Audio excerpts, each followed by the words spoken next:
Welcome to the Wallace SEL Podcast series. I'm Lucas Hell, Director of Communications at the Wallace Foundation, and I'm delighted to have you join us today. This is the second of 3 episodes exploring social and emotional learning with Dr. Stephanie Jones and Thelma Ramirez. Dr. Jones is one of the foremost researchers in social and emotional learning in the country and is based at Harvard University's Graduate School of Education, where she is Gerald S. Lesser Professor of Early Childhood Education and directs the EASEL Lab, which stands for Ecological Approaches to Social Emotional Learning. And I'm also pleased that we're joined by Thelma Ramirez, who is Research Assistant at the EASEL Lab. And the two of them were authors of a new guide, or I should say, a guide in a new second edition, which is titled Navigating SEL from the Inside Out, Looking Inside and Across 33 Leading SEL Programs, a practical resource for schools and OST providers, revised and expanded second edition, with this time a preschool and elementary focus. The guide is available on Wallace's website at wallacefoundation.org under Social and Emotional Learning. So welcome, Stephanie, and welcome, Thelma, and thank you both for joining me today. So one point that the two of you emphasize in the guide, Navigating SEL, is quality. And I'll just read a brief portion of the introduction.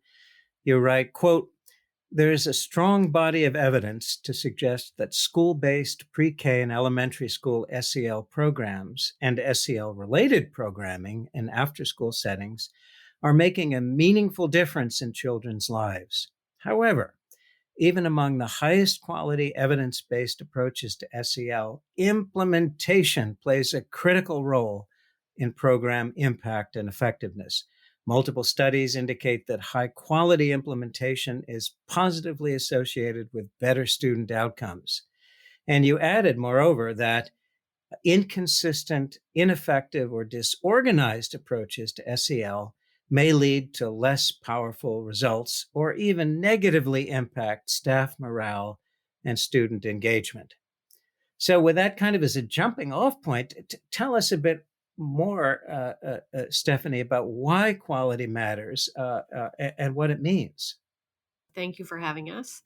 I'm really excited to talk about the guide and the kinds of things that it has in it and distills for those who would like to look through it. You did highlight a key element and just unpack that a tiny bit. We do have a fair amount of research now that tells us when we implement SEL programs in schools or in preschools or middle schools or high schools, we see a demonstrable difference in SEL outcomes, but also in some cases in academic outcomes.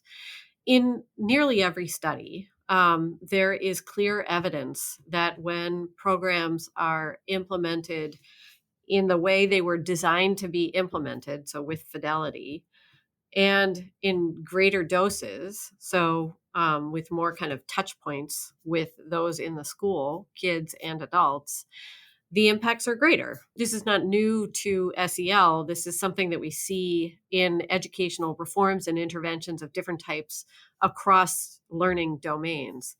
So it leaves us with this question of like, how do we ensure what we're doing is of high quality and of sufficient dose, meaning that we're doing enough. And that's a real challenge in the field right now, as it is in many other sectors. And it really means sort of going back to some of what we talked about in our last episode.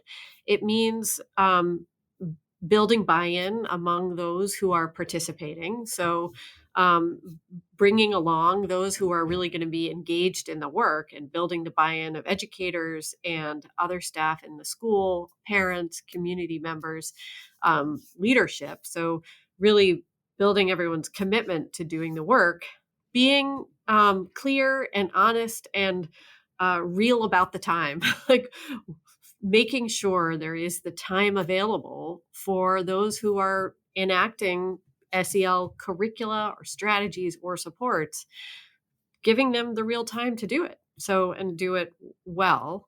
And then providing different kinds of supports to ensure that those who are implementing really know how to do it, that they have someone they can go to ask a question of practice or a technical question about a particular lesson or facet of any particular program. So there needs to be real and genuine supports for educators to do the work.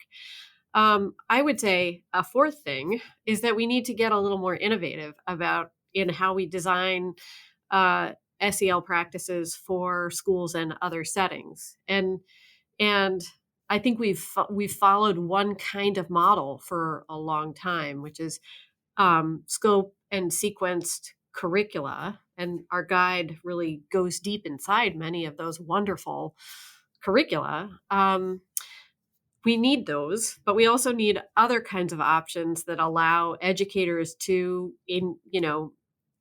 pick and choose what's going to suit their particular needs in their classroom at that time and really be doable inside the spaces that are available in a classroom. So, in our work in the EASEL Lab, we've been thinking about a kind of kernelized approach to social and emotional learning that we think could help us crack some of the challenges with implementation that are tied to time, but also teacher choice and agency, which is we really want to ensure we hand over to those who are doing the work the choice about like what to do when to suit the particular challenges they're facing in their rooms. So, Thelma, I saw you nodding your head when Stephanie talked about we need to be real about the time that this takes. Tell me what you've seen in the way of enabling high quality implementation in school. Yes, absolutely. That reminded me a little bit of this project that we just finished this past summer, where we really started the conversations before we, even signed on to work with educators directly. It was with administration and getting a really good idea of what the week looks like for teachers.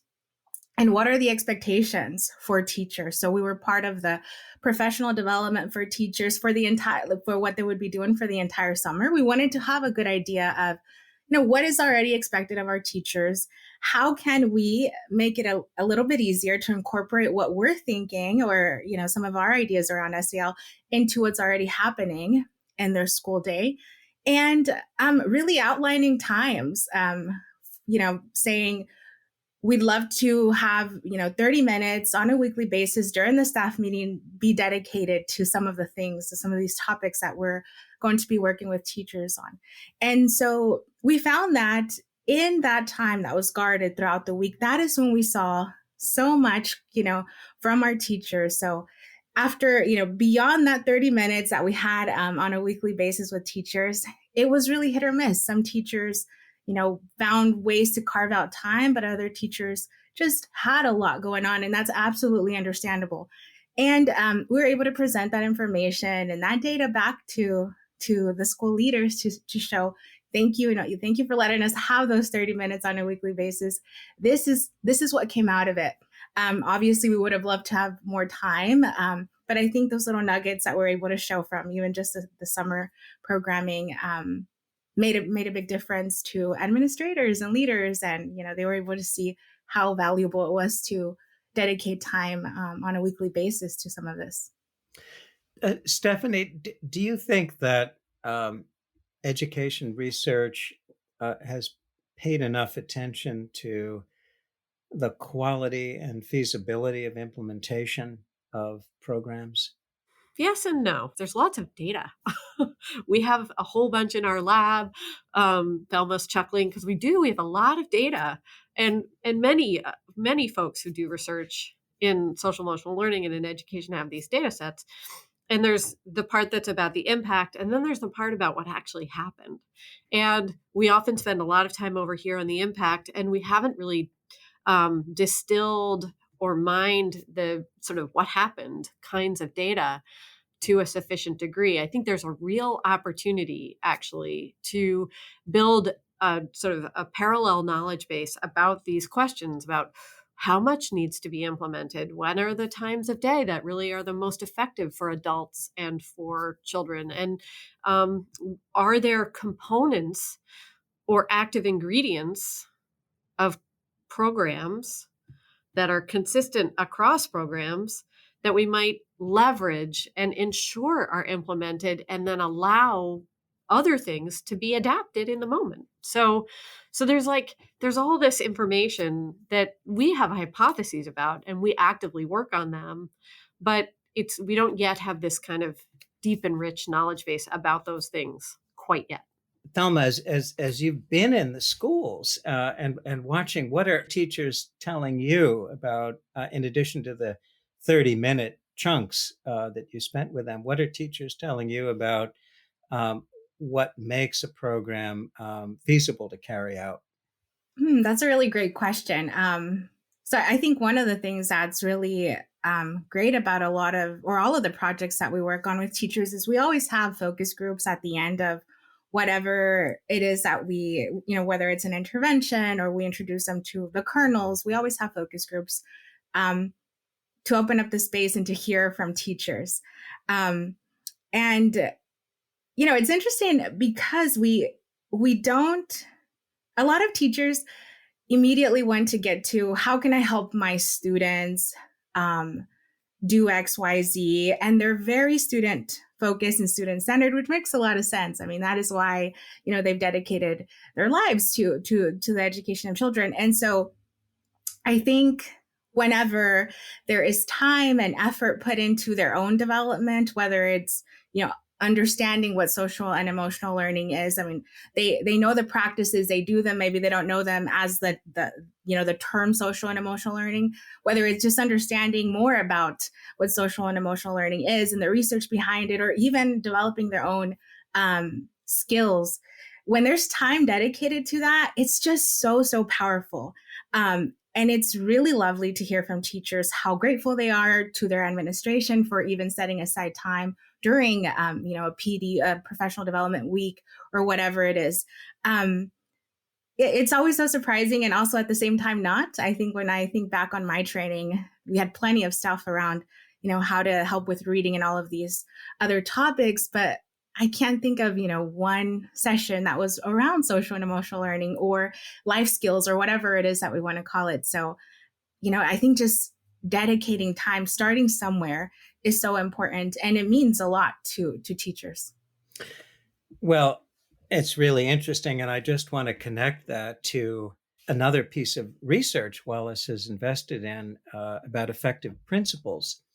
And one of the 4 behaviors that are linked to effectiveness is creating a culture of learning among the adults in the system, namely the teachers. So this is something that, in a way, it's counterintuitive to think that as teachers, we should leave time for our own learning in addition to focusing on our students. So that feels like a really important lesson, and was one of the 4 markers of quality that you had mentioned, Stephanie. Turning to the guide itself, so where schools, as Thelma said, are they're under a lot of pressure, and under COVID, probably that's even greater. How can a guide like this be helpful? And I do want to say that this has been one of Wallace's most popular publication, downloaded tens of thousands of times, more than 50,000, which is basically one for every 2 schools in the country. So this is the proof is in the pudding, as they say. So this is useful. Any thoughts on why this is useful? And then I want to ask both of you, what's new about the second edition? What's changed? There are guides to social emotional learning curricula and programs out there. CASEL has a guide as well. This guide is slightly different in that we take a very deep and close look at what each program that's included actually focuses on. So what kinds of skills are addressed through the activities, the lesson plans, the units, and then what are the different kinds of instructional modes that are used. And in kind of getting really detailed about that for each program and then looking across the programs, what we're offering is information to decision makers, to education leaders, to educators, to those who are running community-based programs or out-of-school time programs, information that allows them to align what they choose with the current challenges and needs that they face. So the information is detailed in a manner that is intended to enable a user to make really careful and informed decisions about what to do. And it may be that a particular place or setting is really focused in one domain of SEL and really wants to work there. And so they might choose an approach that really emphasizes that domain. It could be that the other kinds of instructional work that are happening in that setting line up with the instructional approach of another particular program and that they want to choose that one for that reason. So it's really about offering detailed information that allows those using this guide and making decisions about SEL to make really careful and informed decisions. And so I think that kind of information coupled with the supplementary supports, the chapter on kind of distilling what SEL is, chapters on different kind of topics that are hyper relevant to SEL work in schools, and then worksheets that are serve as kind of scaffolds for making those decisions. Like if you're thinking this in your setting, look here and compare across this column or that column. If you're thinking about this in your setting, look here to make your decisions. So I think that it's the combination of things in this particular guide that people find useful. Thelma, any thoughts about that you might have heard about what is it that makes this guide so useful? I think Stephanie pointed to this idea about matching programs to needs and capacity, which is another way of thinking about fit and feasibility and avoiding the sort of one size fits all. Here is what you must do kind of an approach. Yeah, no, I think Stephanie covered it really well. And I think one other thing that I wanted to add is that even for those educators or administrators who are already set, on a program, it provides them with, more information about the program. So sometimes it's just nice to see what research has been done. There's an evidence kind of section there. We have program components. So, just kind of a quick overview of what is it that, my students, the school or in my district are actually focusing on. What are the skills that, they're developing? So I think it has many, many uses. Got it. Well, let's turn now to what's new. And as I understand it, there are really, in a sense, three new features, which might be great to cover separately. So one is pre-K programs are now covered. A second is out-of-school time program. And the third difference is a new section on trauma-informed SEL. So we'd like to talk about that, particularly in the wake of COVID. So maybe if we could start on pre-K. This guide does two things. It adds a few more elementary school-focused programs. And then it adds, as you noted, a focus on preschool programs. And consistent with this notion of developmental continuity. So I'm a developmental psychologist. I can't help but bring in something developmental to every conversation. So children, develop year to year. And in our view, just focusing on one slice or another doesn't honor the notion of developmental continuity and change and the whole child. So for us, ensuring that we're providing information to those who are using the guide that allows them to think not only about a particular moment in time, like what is really important for a pre-K, a 4-year-old, and what's really important for an 8-year-old, and what's really important for a 10-year-old, and so on. Like that's the benefit of having information about programs that span those age periods or focus in particular on one or the other is important for those who are working with kids in the field. So adding pre-K was important for a developmental continuity reason, but also because so much social and emotional learning work happens in pre-K. It is the setting where social and emotional skills, competencies, strategies, and practices are truly interwoven throughout the work of the day. It is in a sense a funny thing because we should be in high schools looking to how pre-K structures its social emotional learning work in order to think about this idea of how do we integrate these two parts, the academic focused work and the social and emotional work together. So there's lots of really useful strategies, ideas, examples in pre-K. I know we've heard about the power of early childhood education. Are young people, in a sense, more, I don't want to use the phrase malleable, but are they more affected by the kinds of settings that they're growing up in? So that early childhood period, the sort of 3 to 5, 2 to 6, I mean, people boundary it different ways, is described as a sensitive period, meaning the child's brain is growing at a rapid clip. Lots of connections are being formed. And many of the kind of salient tasks of early childhood are inside the social and emotional domain. So the brain is really primed for a whole set of experiences during that period that are social and emotional. It's important to remember, though, that doesn't mean that that's the only period where all of this important learning happens. Absolutely not the case. And there's a second kind of burst in brain growth and development in the transition to adolescence and young adulthood, which is another big opportunity to do social and emotional work, because again, the brain is really primed for it during those times as well.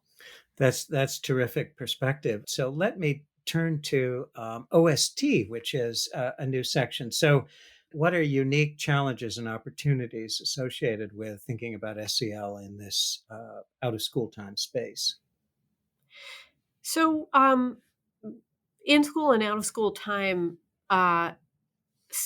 settings have often sought alignment in their kind of practices and strategies, and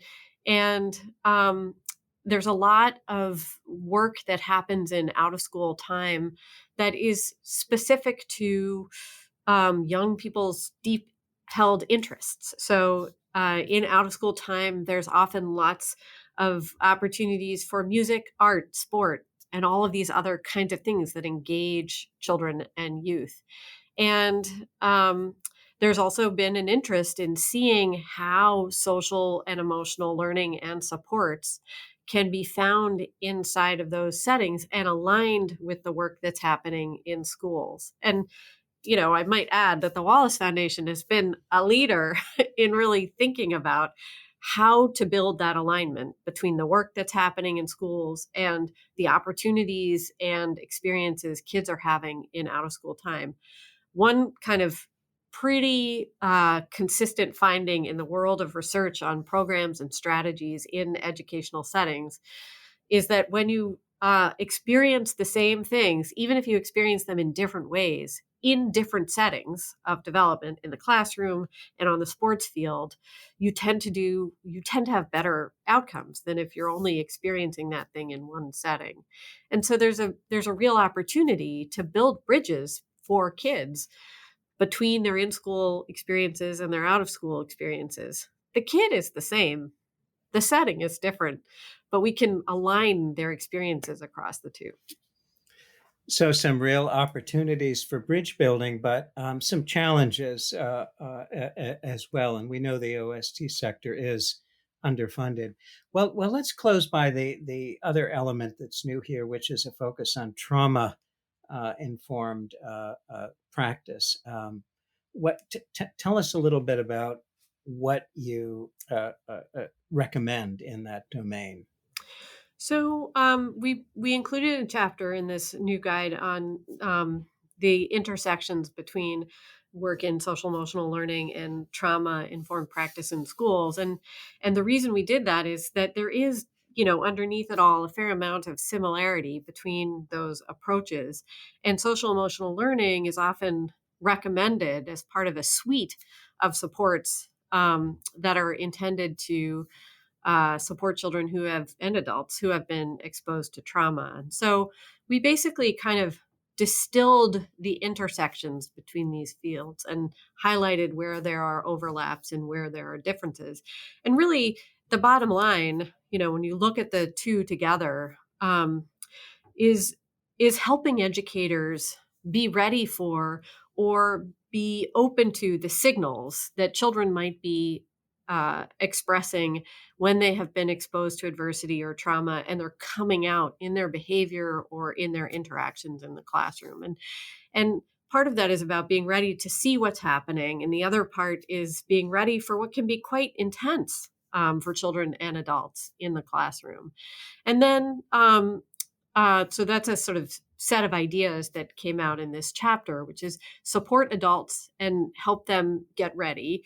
And then the other part is support adults, like really support them in their own well-being. So adults in schools, as Thelma has so articulately said throughout this episode and the last one, adults in schools, the work is hard and there's lots happening. And in particular, in the last 2 years, much has happened to all of us. And educators in schools are carrying a lot of that. They're carrying it from their own life. They're carrying it in some ways for the children. And they need support to manage. It's hard work, and it can be distressing and traumatizing for them. And so part of the work of integrating SEL and trauma-informed practice is drawing on what's really great about SEL, which is in many ways a focus on adults, and linking it to this idea that adults need supports. So Thelma, speaking of signals, it sounds like teachers might want to be ready to listen to signals from students, but also signals that they're sending themselves about the pain that they've been through as well. Yes, absolutely. And I think as this work continues, especially with supporting adult mental health and well-being, I think there's opportunities for teachers to build communities of support and work on collective regulation and collective healing, and really thinking about ways to support each other in community and schools. I think we're certainly, trying to find ways to open spaces for this in our own work with teachers. And I think there's a lot of potential for that to be something that's sustainable in schools. And interestingly, as we close this second episode of the Wallace SEL podcast series, we return to the ecological view that so powerfully is carried out by the EASEL Lab. Today, we've heard about the importance of quality implementation with its 4 elements of buy-in, honesty about time, supports for the adults, and the need for some innovations about to match practices to the demands of the school day. And we've also heard about how the guide is not a one-size-fits-all device, but really is intended to give agency and enable thoughtful choices about programs that make sense for an individual school's own particular context. So, terrific conversation with Dr. Stephanie Jones and Thelma Ramirez of the Harvard Graduate School of Education and the EASEL Lab. The three of us look forward to our next conversation. Thank you.